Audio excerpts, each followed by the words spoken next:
This sounds like political presidential talk to me, and I know people have talked to you about whether or not you want to run. Would you ever? Probably not, but I just probably wouldn't do it, Oprah. I probably wouldn't, but I do get tired of seeing what's happening with this country, and if it got so bad, I would never want to rule it out totally.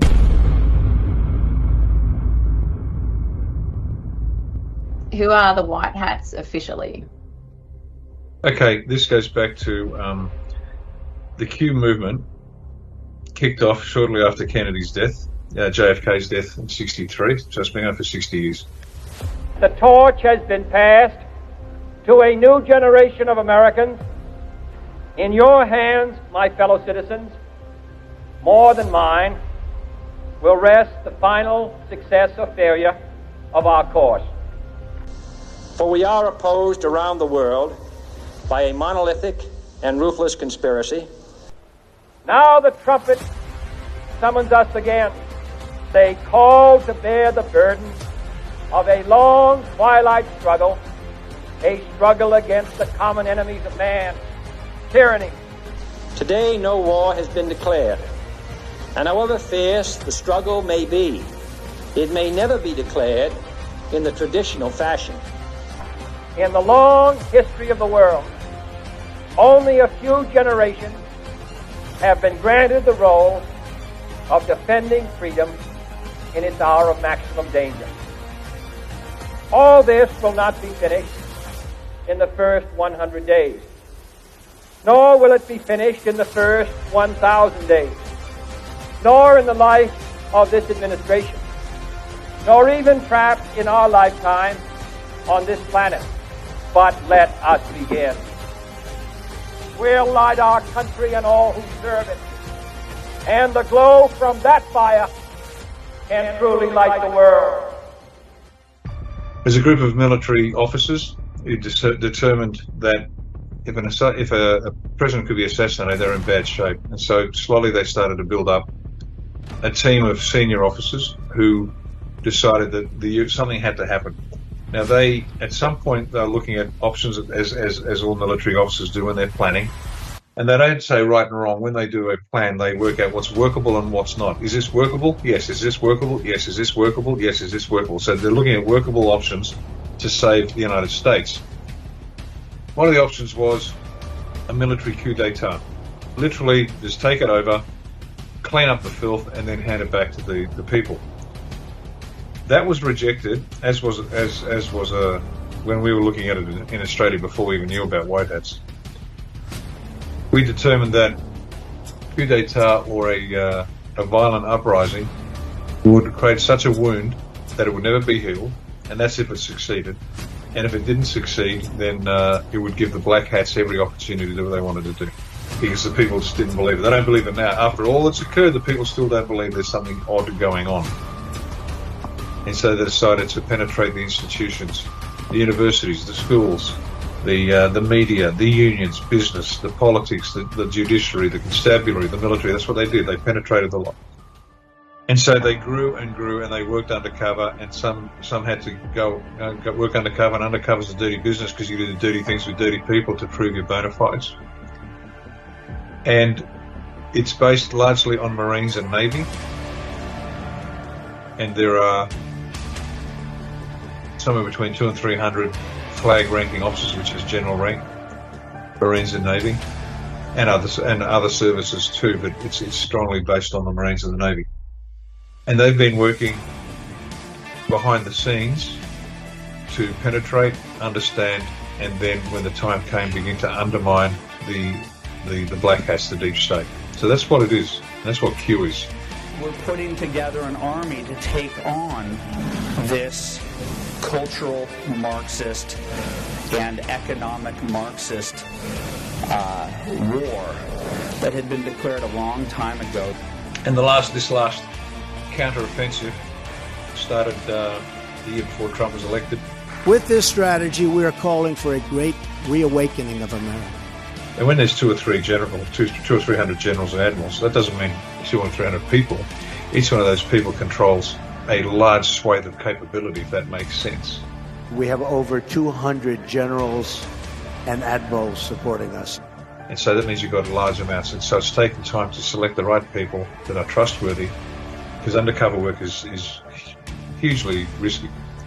And that's who it is. That's who's actually doing it. And these guys are just good soldiers that know what's right and what's wrong, what's lawful, what's not. And that's why they have pursued this in a completely lawful way. You can read the law of war, and that's the rule they're following. And so they recruited Trump, the Q movement, the generals and admirals recruited Trump. You're going to become president, but you have to win it legitimately. We can't place you in there. You've got to win it. And once you're in, here's the plan. And Trump had a look at it, and he said, okay, let's go.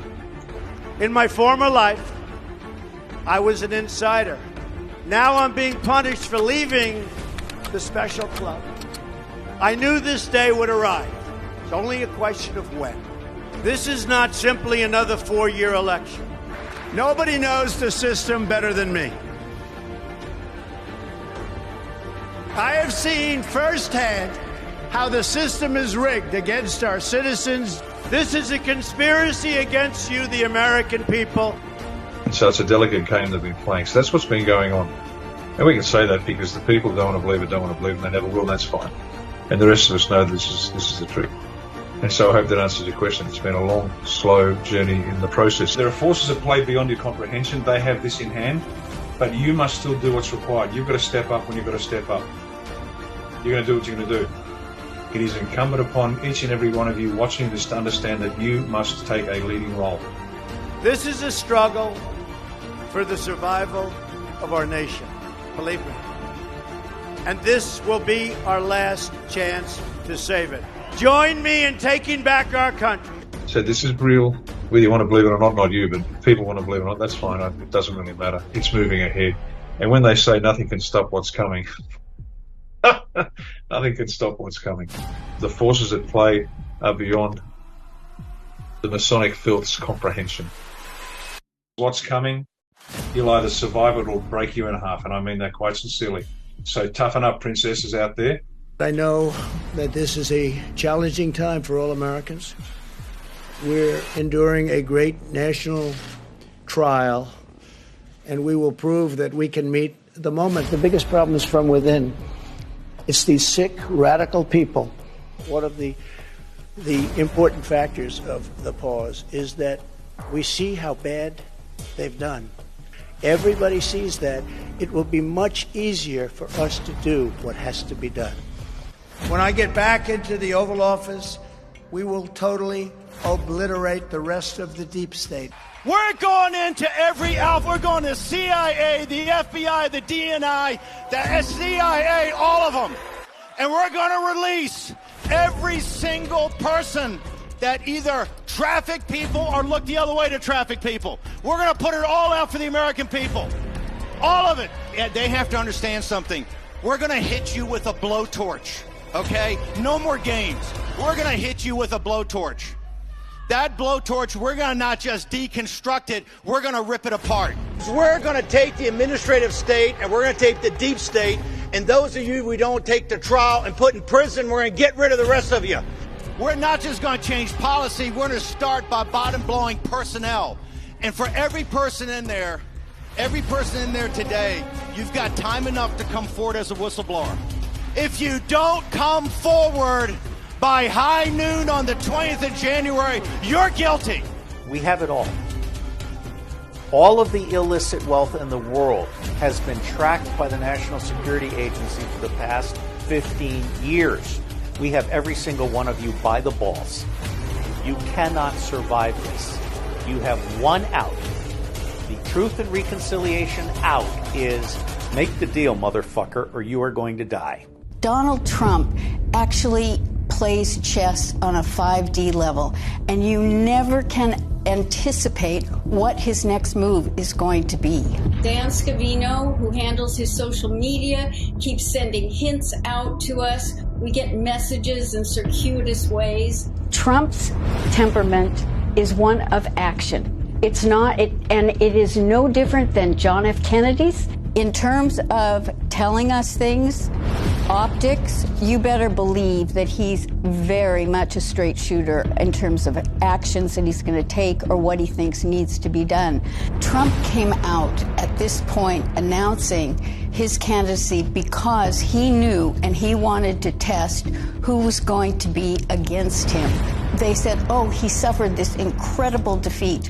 What we were working on was taking over school boards. We wanted to get Nancy Pelosi out.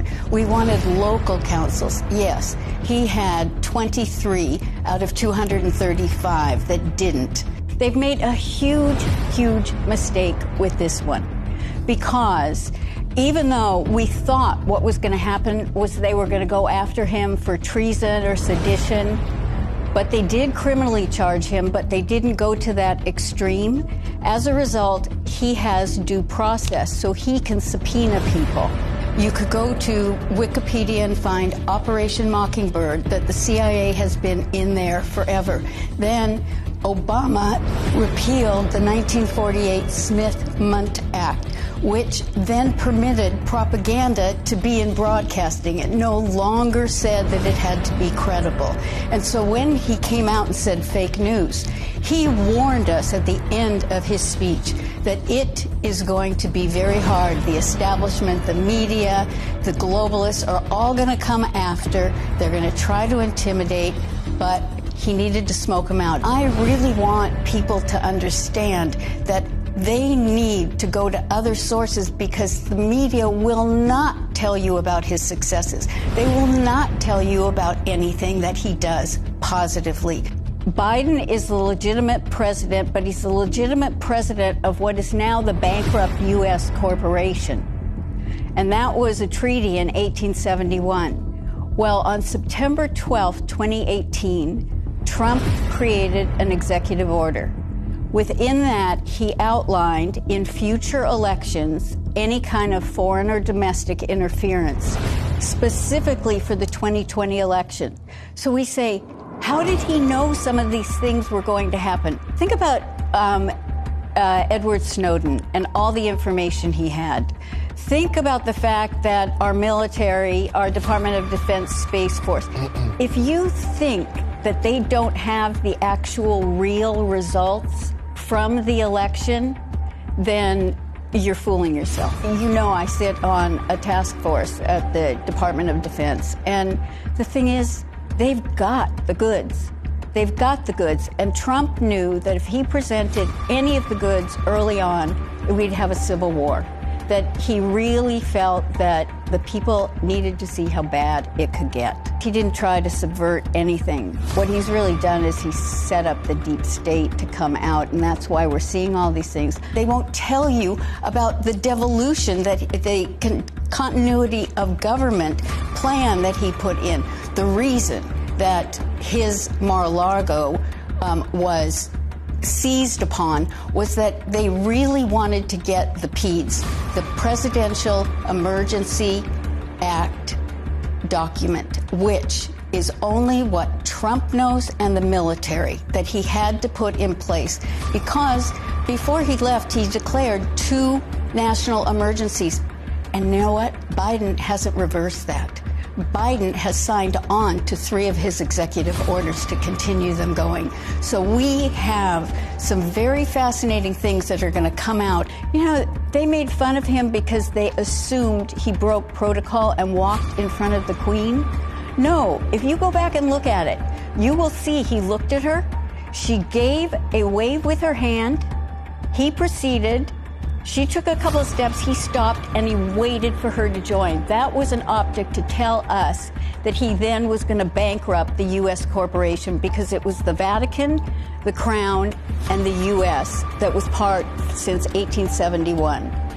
He told the Queen, I'm ending this. We're dissolving this corporation. We're going to go back to being a republic, and we'll all be separate. The Pope wasn't happy. You should find the picture of him visiting the Pope. It took 650 planes to remove our gold from the Vatican. With this strategy, we are calling for a great reawakening of America.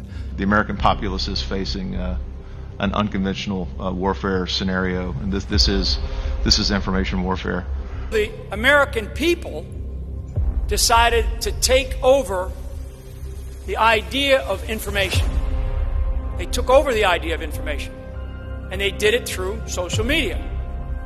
We have an army of digital soldiers. What we are now, what I call them, because this was an insurgency, folks. This was run like an insurgency. This was irregular warfare at its finest. I'm a wartime president. This is a war. This is a war, different kind of a war than we've ever had. 2024 is our final, biggest, and most important battle. The tables will turn, and we will destroy the deep state. We're going to destroy the deep state. What I can confirm for you is that the military had wanted to take Obama out, and then they convinced Donald Trump to run, and so they postponed this plan. We are witnessing the great reawakening. We started a great, great positive revolution. Trust the plan. Trust and know there are a large group of people working on that plan, and they have every intention of making that plan come to complete fruition. We're essentially fighting the entire globalist elite power structure that wants to control the world. This is the corruption that President Trump was sent to Washington to get rid of, and it's all just starting to come to light. In one of the first debates, Donald Trump had said in response to Jeb Bush that he had 200 generals behind him. And behind that are the troops of those generals. This is the final battle. With you at my side, we will demolish the deep state. What we're really seeing unfold is something that is to give us hope, but to also know that there are people who are fighting the evil on behalf of us, which is really, really important. Most important battle in our lives is taking place right now as we speak. For 7 years, you and I have been engaged in an epic struggle to rescue our country.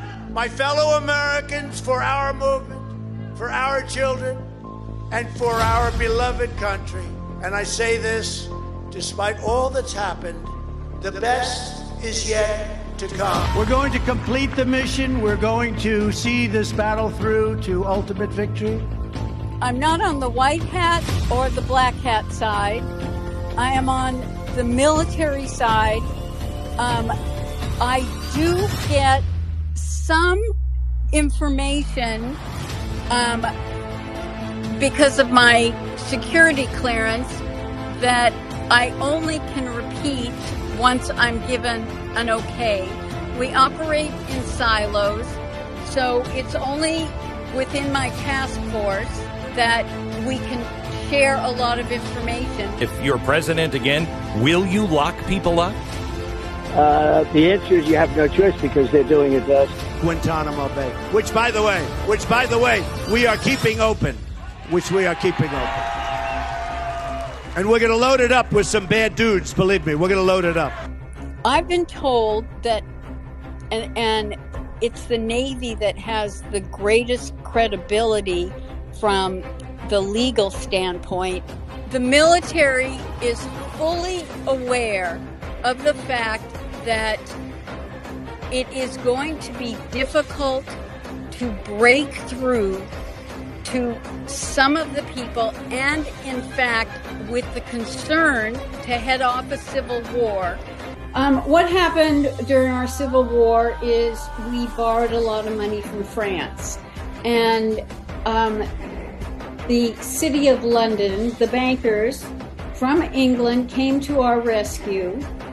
But the deal was that the U.S., they would create a corporation between the Vatican, the City of London and the Crown, and the U.S. The U.S. would be the military, the finance would be the City of London, and the bank would be the Vatican Bank.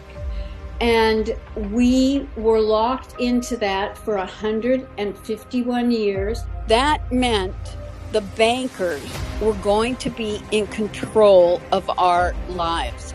Basically, the cabal that you hear reference to. There are 12 families that really control the finances all around the globe. It is something that has been running the world. The cabal, the bankers have really been running things. And for Trump to go against them is, you want to talk about courage? You want to talk about a warrior? You want to talk about someone taking on the people that have been most powerful financially? Technically, we never really got free of the King of England or the Queen of England, even though the City of London is, in essence, a country unto itself. The Vatican is a country unto itself, and the District of Columbia is not part of the United States. D.C. was centered off and basically made their own entity with their own constitution. The U.S. Constitution does not apply to D.C. They don't have any representatives, and they operate on their own. When Trump was coming over to meet with the Queen, something big was going on, because if we think back, that entire trip that he made around the world, he started in Saudi Arabia, and only the king normally has a sword in the sword dance, but it was given to him. After he left, that particular king was now out. He was arrested with 200 other Saudi Arabian royals, all put in the Ritz-Carlton because Trump dropped off documentation about the child and human trafficking that was going on.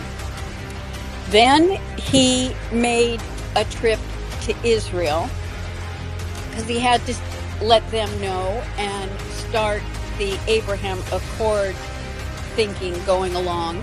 I mean, that had been going on in the background. But then he went to the Vatican. And so when Trump came over in 2019 to meet with the Queen, that was Trump speaking in optics to let us know that he had now informed her that his plan was to file bankruptcy and to end the U.S. corporation. I think that once Trump comes back, we will definitely be cutting our ties with some of the established Nazi organizations. The World Economic Forum, that's the Davos crowd. That's the corporate world. That is the cabal. And as Klaus Schwab has said with his Young Leaders program, that he's got people in every government. Hillary Clinton never, or the Clinton campaign never expected Trump to get as many votes as he received. They were already cheating. When this country is gone, the rest of the world would follow. The rest of the world would follow. That's the importance of this country.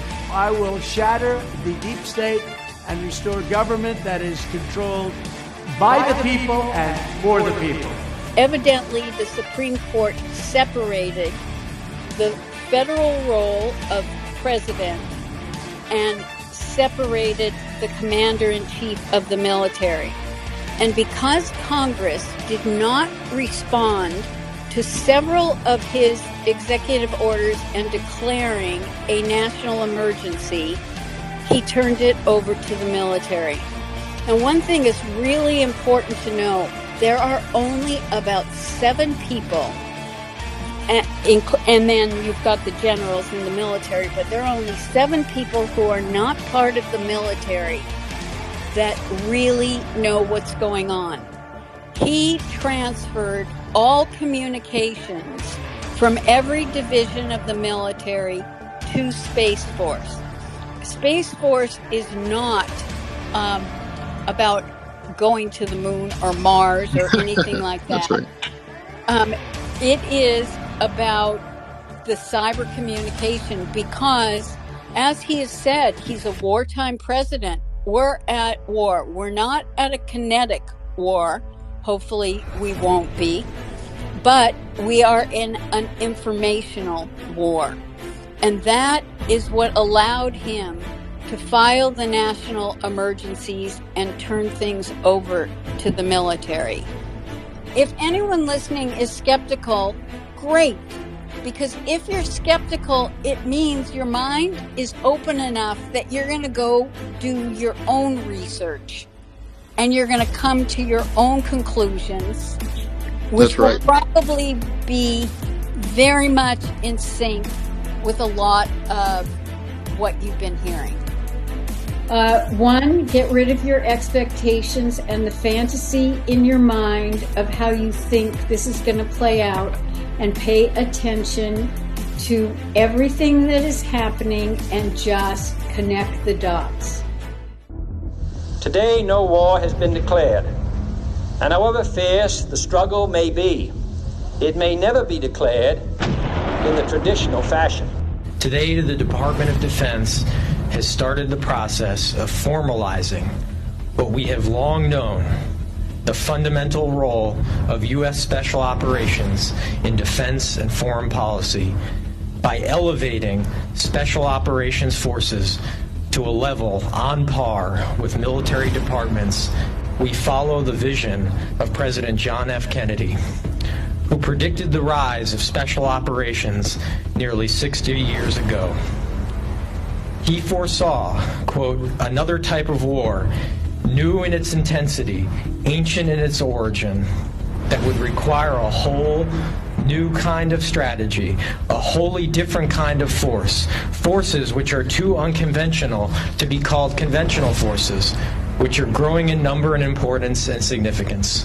The global demands for Special Operations forces, then and now, has confirmed President Kennedy's foresight.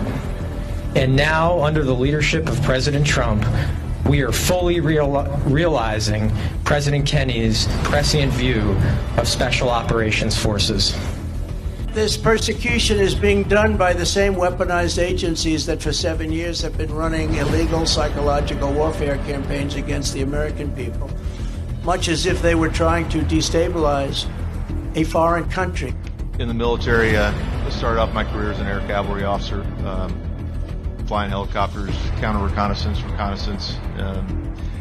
Moved later into information warfare as a information operations officer, running psychological operations, computer network operations, deception, operation security, and electronic warfare, special electronic warfare. And I would tell you, as an unconventional warfare, information operations, information warfare specialist, the American populace is facing an unconventional warfare scenario. President Trump is the commander-in-chief. It's undoubtedly the case, and he has pulled together all the military under the U.S. Space Force. All members of the U.S. Space Force are called guardians, no matter if you're a chief, master sergeant, or a cadet or a soldier, an officer. They are called guardians for a reason. We have over 200 generals and admirals supporting us now. They're going to switch over to paper ballots. It's all watermarked now. It's really incredible stuff what you can do with paper. Paper is actually high tech.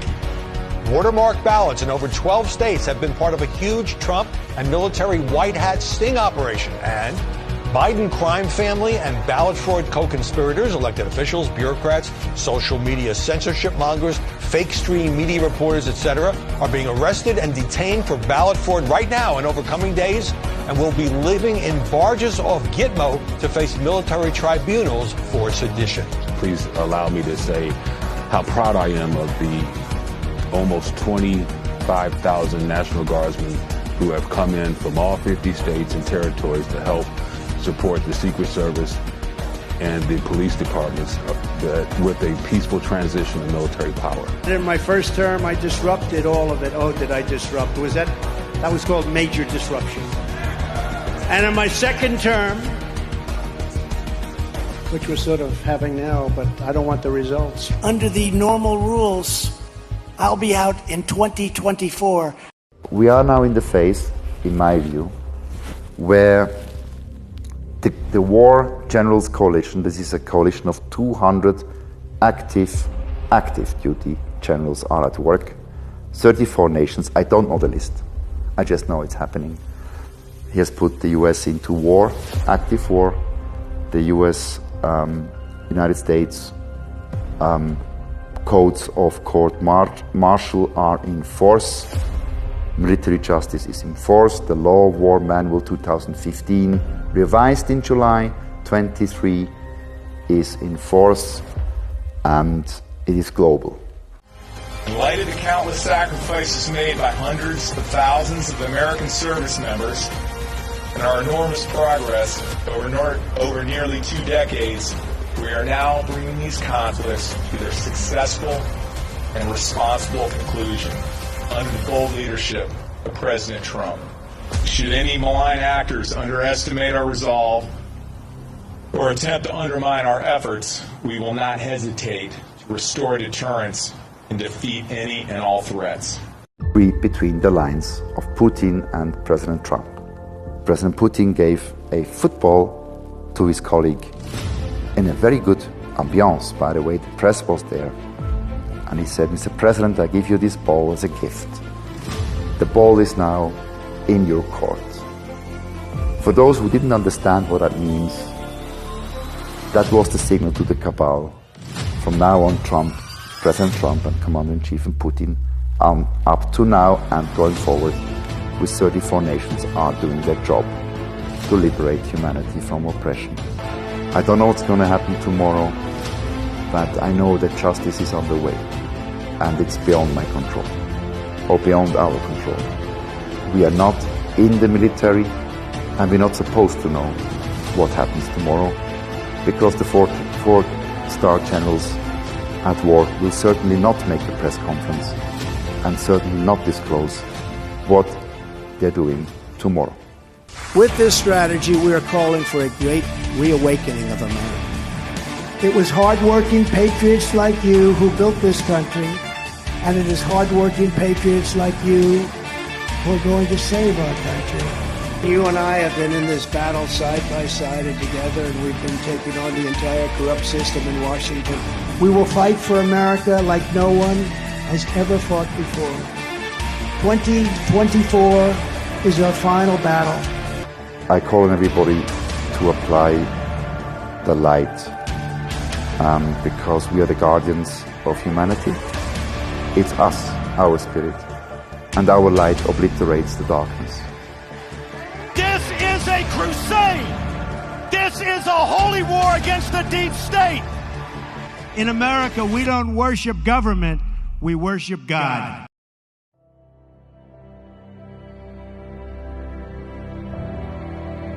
Trump made a very ominous and dark speech about the decline of America, and while doing so, music began playing, and the music sounded exactly like a song called WWG1WGA, where we go one, we go all. The former president of the United States, who wants to be the next president, is now directly spreading the slogans of the conspiracy cult QAnon. Trump has posted or reposted more than 100 messages linked to QAnon since the beginning of the year. The crux of the theory is this belief that you are secretly saving the world from this satanic cult of pedophiles and cannibals. Does that sound like something you are behind? Or well, I haven't heard that, but is that supposed to be a bad thing or a good thing? I mean, you know, if I can help save the world from problems, I'm willing to do it. I'm willing to put myself out there. And we are, actually. QAnon. It is this theory that Democrats are a satanic pedophile ring and that you are the savior of that. Now, can you just once and for all state that that is completely not true and disavow QAnon in its entirety? I know nothing about QAnon. They are very strongly against pedophilia. And I agree with that. I mean, I do agree with that, and I agree with it. But there's not a satanic pedophile cult being run by. I know nothing You don't about know that? Okay. No, I don't know you that. Just this neither week. do you know that. When this country is gone, the rest of the world would follow. The rest of the world would follow. That's the importance of this country. On January 29, 2018, an anon asked Q if Trump could work the phrase tip-top into his State of the Union speech as a shout-out to anons. Instead, Trump said it at the 2018 Easter egg roll with the white rabbit from Alice in Wonderland standing next to him. Keep this incredible house or building or whatever you want to call it, because there really is no name for it. It is special. And we keep it in tip-top shape. We call it sometimes tippy-top shape. And it's a great, great place. Q has used the phrase Alice in Wonderland in posts. Trump didn't just fulfill an anon's request, he pointed at Q. An anon requested a hashtag Obamagate tweet from Trump, and Trump posted Obamagate without the hashtag. On April 12, 2018, Q posted Twitter down. Exactly 1 year later on April 12, 2019, Twitter went down. The same day that Twitter went down, the NSA posted a picture of a Q on their Twitter page. This is important because Q has referred to the NSA in posts. On November 8, 2017, Trump posted a picture on Twitter with everyone giving a thumbs up. When an image is posted on Twitter, it's given a random file name when it's uploaded. If you connect the tips of the thumbs, it makes a Q, plus the file name for the image says do it Q at the beginning and ends with a Q. Q used plus signs to represent the puppet masters in a post. The House of Saud, the Rothschilds, and Soros. On November 6, 2017 at 5:07 and 57 seconds, Q posted, "Nothing is random, everything has meaning, plus plus plus." 7 minutes later Trump posted on Twitter and the tweet had plus plus plus at the end just like the Q post. 50 minutes later Trump tweets about Saudi Arabia.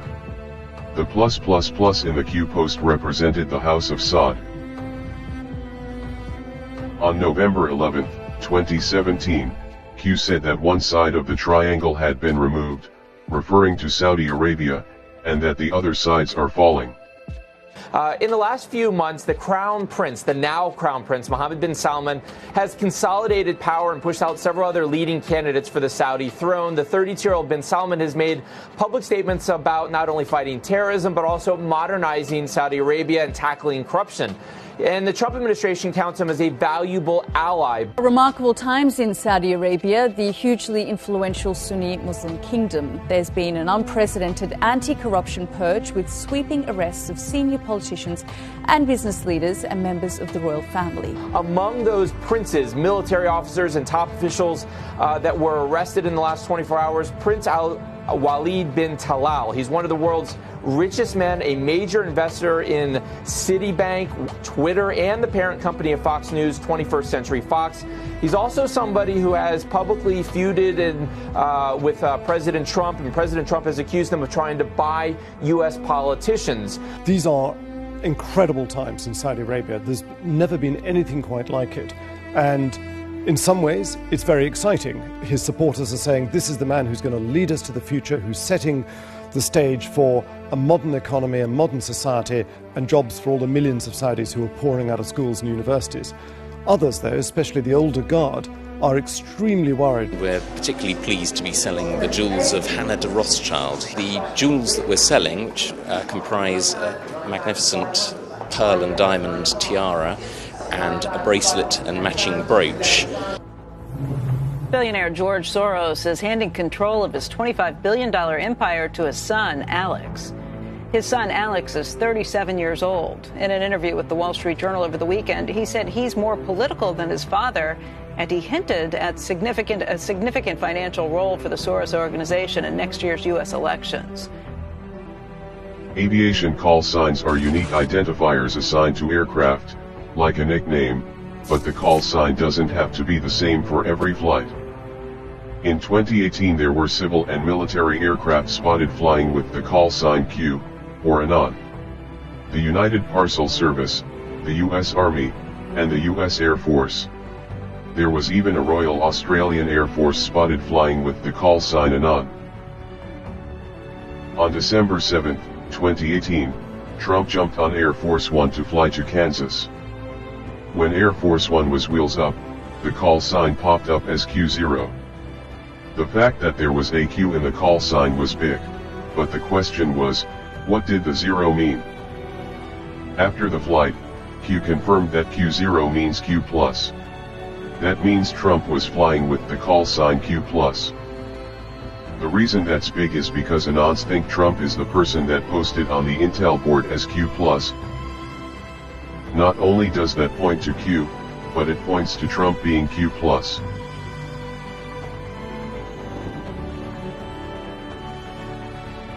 On October 2, 2018, Q posted 5347 by itself.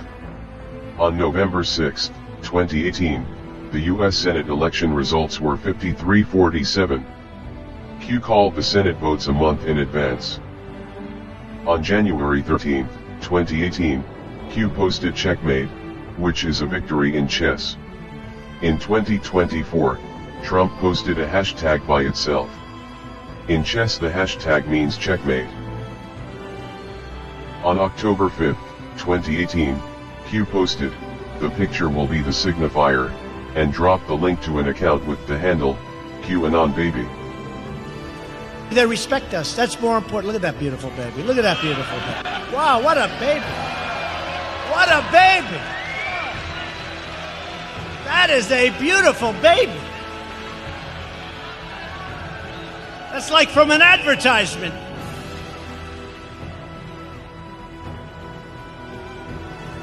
Look how happy that baby is. So beautiful. Thank you, darling. That's really nice. It's a great thing. Is that your husband? That's a great thing. Thank you. Congratulations, husband.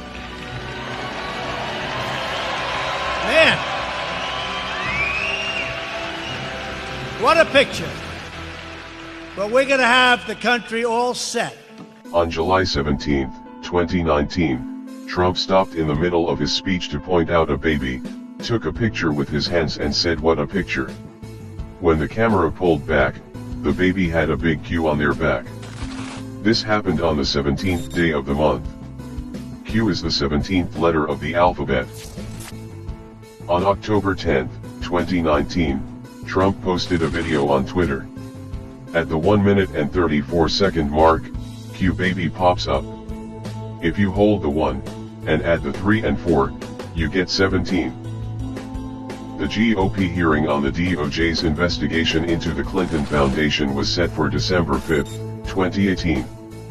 Q started dropping D5 in posts like something big was going to happen.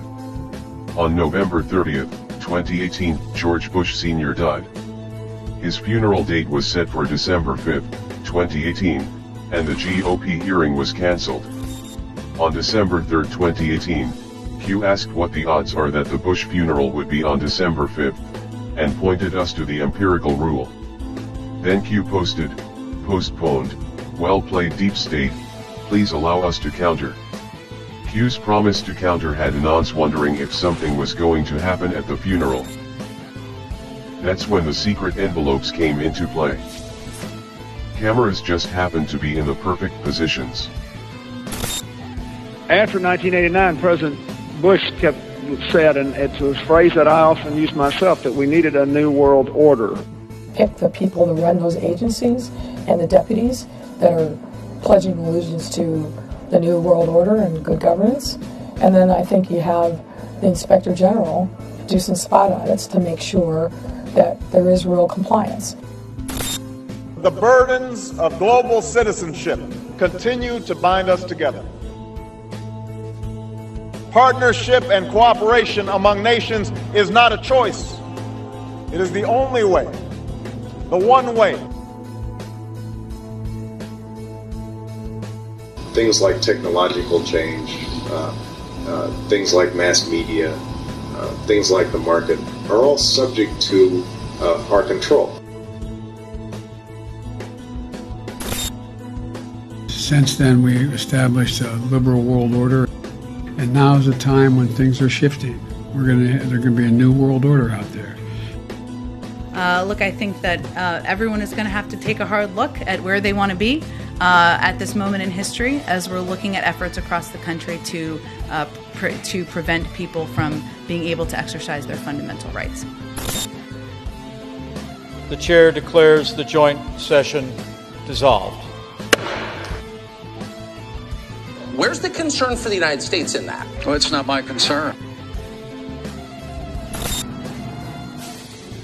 We have before us the opportunity to forge for ourselves and for future generations a new world order. When we are successful, and we will be, we have a real chance at this new world order. On December 11, 2017, Q posted, "Follow the wives." All the envelopes were delivered to the wives. An anon asked Q what was in the envelopes. Q answered, "Our promise to counter." In 2020, an anon made a D5 connection. A declassified memorandum for the Director of National Intelligence, about the unmasking of General Flynn. The document's date is the 4th of May. 4 equals D, and May equals 5.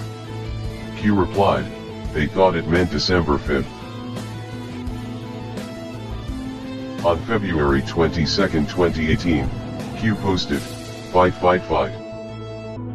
When Trump was shot, and had Secret Service covering him, not knowing if there were more shooters, he broke protocol to put his head and fist up to say, "Fight, fight, fight." If he was going to die, he wanted those to be his last words. Each of you enters service at a truly exciting time for our country. For we are witnessing the great reawakening. With this strategy, we are calling for a great reawakening of America. Now we are calling for a great reawakening of nations, for the revival of their spirits, their pride, their people, and their patriotism. On September 19, 2017, Trump called for a great reawakening of nations in his UN speech. On October 6, 2017, Trump said it was the calm before the storm, and on October 28, 2017, Q dropped the first post. You guys know what this represents? Well, I don't know, maybe it's the calm before the storm. What's the storming? Could be the calm before the storm. What storm is We have the President? world's great military people in this room, I will tell you that. And we're going to have a great evening. Thank you all for coming. Thank you. What storm, Mr. President? You'll find out. You guys know what this represents?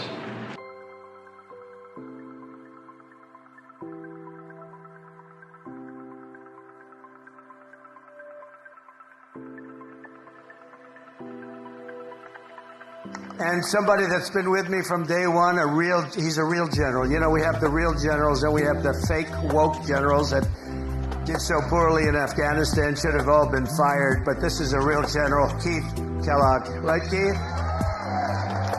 And this is a great group. It's good to see you, Keith.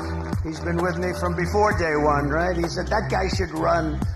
We got to get him to run. I like those guys. They were here before I ran. You know, there's quite a few of them. General Flynn, along with General Kellogg and some of our other friends. We have so many friends. We have over 200 generals and admirals supporting us now. We had 17 Congressional Medal of Honor winners endorse me. When I first came here, I was only in Washington 17 times in my life. On December 9, 2017, at 10:34, Q posted a quote thanking the military. Then Q pointed us to timestamps, and let us know a proof was incoming. 3 hours later Trump tweeted the exact same thing without the quotation marks. Q quoted Trump's Army-Navy game tweet 3 hours before he posted it. On February 22, 2019, Q posted "The best is yet to come." My fellow Americans, for our movement, for our children, and for our beloved country, and I say this despite all that's happened, the best is yet to come. For we still believe that the best is yet to come. On June 13, 2020, Q posted, "Seeing is believing. Sometimes you can't tell the public the truth, you must show them. Only then will people find the will to change. It had to be this way. This is not another 4-year election. 2020 to 2024 has been called the pause. Let the deep state steal 2020, and let the people see for themselves." In 2022, Trump confirmed it. One of the important factors of the pause is that we see how bad they've done. So we will be able to do it properly, and it will be much easier. Everybody will agree with us because everybody sees what a bad job has been done during this 2-year period, and it will be a 4-year period. Everybody sees that. It will be much easier for us to do what has to be done. Those text messages were sent from the wife of Supreme Court Justice Clarence Thomas. "I looked at past inaugurations as far back as George Bush. Not once did the military walk up and stand behind the president. The man on the right is a judge advocate general, and the man on the left is military intelligence. What Trump says when they're standing behind him is also important." Today's ceremony, however, has very special meaning. Because today, we are not merely transferring power from one administration to another, or from one party to another, but we are transferring power from Washington, D.C., and giving it back to you, the people. On November 1, 2017, Q posted, "The only way is the military, once 11.3 verifies as first marker." Some people assumed it was an arrest date, but they were way off. 11.3 is a section in the DoD Law of War Manual discussing belligerent occupation of a country. End of occupation and duration of Geneva Convention obligations. The status of belligerent occupation ends when the conditions for its application are no longer met. Certain Geneva Convention obligations with respect to occupied territory continue for the duration of the occupation after the general close of military operations. End of occupation. Belligerent occupation ceases when the conditions for its application are no longer met. In particular, as discussed below, the status of belligerent occupation ceases when the invader no longer factually governs the occupied territory or when a hostile relationship no longer exists between the state of the occupied territory and the occupying power. Belligerent occupation ends when the occupying power no longer has effectively placed the occupied territory under its control. For example, an uprising by the local population may prevent the occupying power from actually enforcing its authority over occupied territory. Similarly, the occupying power's expulsion or complete withdrawal from the territory would also suffice because the former occupying power generally would not be able to control sufficiently the occupied territory. Rest in peace, Mr. President, JFK. Through your wisdom and strength, since your tragic death, patriots have planned, installed, and by the grace of God, activated the beam of light. We will forever remember your sacrifice.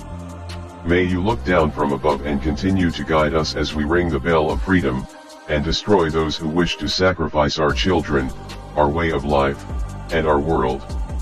We, the people. This has never been attempted before. The use of the general public to counter the propaganda pushed by the controlled media. Analysis indicates that situational awareness of the general public is expanding at a massive pace. Attacks indicate the loss of generalized information control by the mainstream media. Military, and civilian alliance.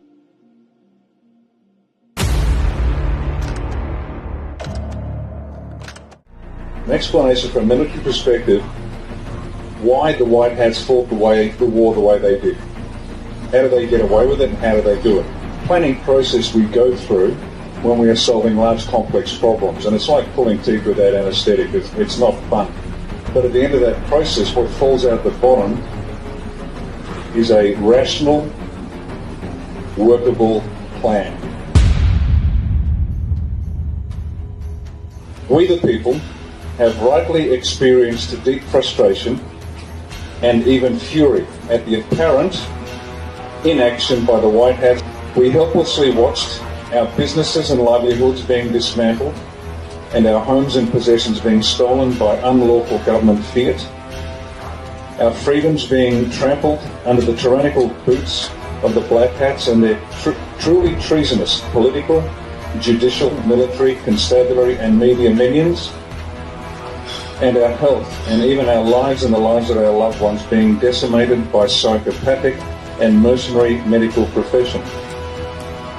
There are plenty of good reasons to be furious.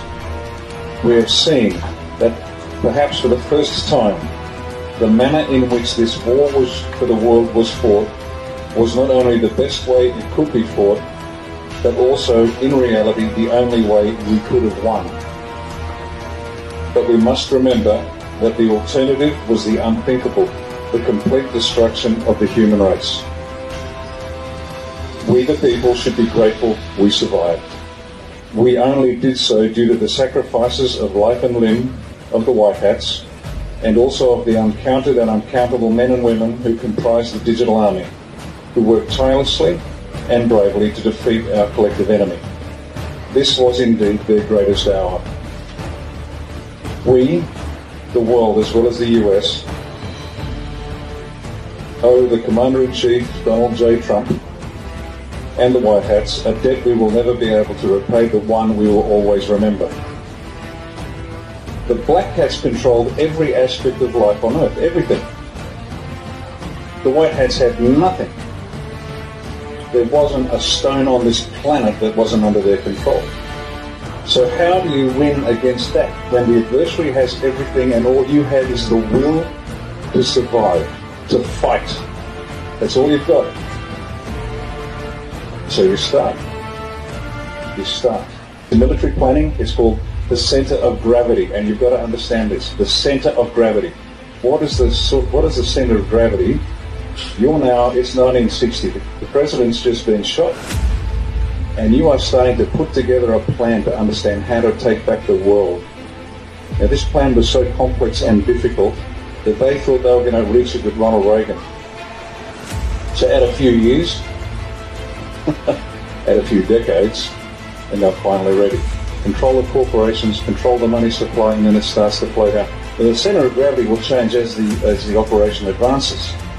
Once that's done, you've got a new center of gravity and a new center of gravity. Now, this is going to be hurtful for some, but the will of the people, where does that come on the list? When you think about the physical mechanics of it, where do they come? Stone, motherless, last. Now, I know that's hard to hear. This is the brutal mathematics of war. The center of gravity for them, or the bad guys, was the control of the corporations. What's the center of gravity for the White Hats? What's the one thing that if the Black Hats got a hold of, the White Hats had no chance? The one thing the White Hats had to protect at all costs, even at the cost of people dying. Operational security. What is operational security? Operational security is every measure taken by a force to protect what it is about it that the enemy can't know. To protect the friendly's disposition, their capabilities, their locations, their numbers. Operational security. The White Hats, it was the one thing they could not afford. They could not afford a break in security. Because if the Black Hats found out about it, game over. Because the Black Hats controlled everything that went bang. Every military, every constabulary, every judiciary, every polity. You're done. You're finished. It's over. Let me tell you a story that few people know anything about. And one of the leaders was there sitting in the jungle with his troops. They heard the Indonesians in their home village killing their women and children. And they heard them screaming. The Indonesians went in on purpose, intentionally, to attack the women and children so the men had come out. They had to stay where they were. Had they gone back, they'd have been wiped out. Now how's that for a tough choice? This is the brutal mathematics of war, ladies and gentlemen. This has been a war from the start. Now, the White Hats had to watch all of these depraved acts continue as they had to control security. But having said that, they had to give the people something, some hope. Does that make sense? Because what would have happened to the people if they had no hope? Just given up. Most people were just given up. So what did they do? They had to leak information that they couldn't afford to leak out, but do it in such a way that the adversaries would laugh. It was a laughing stock. They would laugh at anybody. It was so nonsensical, it was so ridiculous, meaningless things. You're loons. And yet there was enough for a handful of people to get a hold of it and think, hang on a second, and then one by one, the truth started coming out. It's just enough to keep people frustratingly hooked. And then they said it's going to happen on this date, but it never happened. It's going to happen on this date, and it never happened. But then somebody in New Zealand figured out they were paragraph numbers from a document called the Law of War.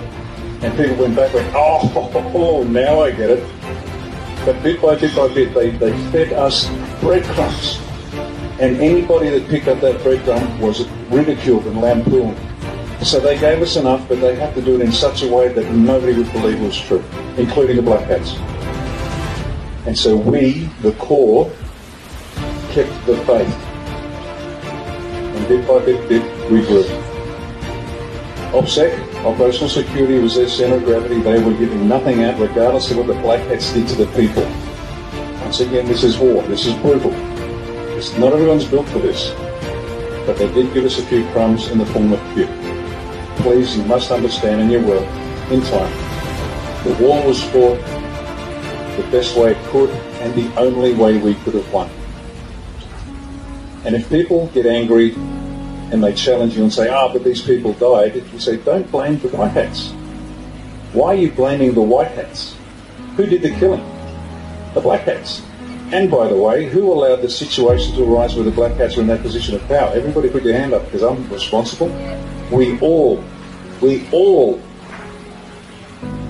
of us, except maybe a couple that woke up about 40 years ago, have been screaming at the mirror, screaming at the mirror for 40, 50 years saying, wake up, you dumb bastards. But the rest of us, we believe what we believe. So we are responsible. When someone challenges you and said, why didn't the White Hats save my daughter? Be patient, be kind, and help them understand it was the Black Hats that killed them, not the White. And we allowed it to happen. Thankfully, we have woken up and turned it around. And be grateful we survived.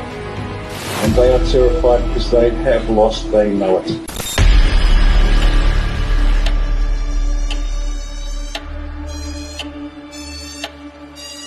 People should not be afraid of their governments. Governments should be afraid of their people. The American populace is facing an unconventional warfare scenario. This is information warfare.